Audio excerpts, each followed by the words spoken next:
नमस्कार, स्वागत आहे तुमचे रूपाज रेसिपीज अँड ब्लॉग्स या चॅनलमध्ये।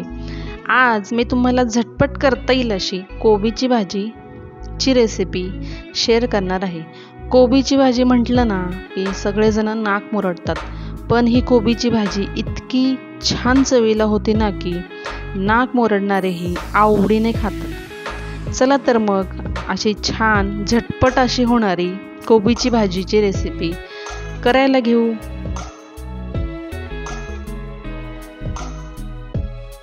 या ठिकाणी मी कढईमध्ये तेल गरम होऊन दिलं आणि अशा मीडियम आकाराचा कोबी हा चिरून घेतला आहे। डाळ मुगाची आहे या ठिकाणी आणि लसूण घेतलेला आहे, तोही व्यवस्थित जास्त प्रमाणामध्ये घेतलेला आहे। टोमॅटो घेतले आहे 2 चिरून आणि मिरची घेतली आहे थोडी।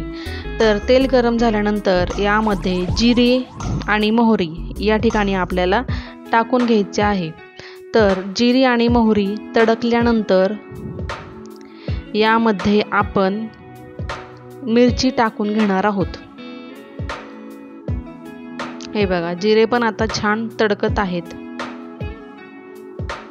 लसूण टाकून घेतला या ठिकाणी मी। ही लसणाचीच भाजी आहे, लसणाने कोबीच्या भाजीला खूप छान चव येते। यामधली ही आपण एक टिप म्हणू शकतो, त्यामुळे लसूण भरपूर टाकायचा।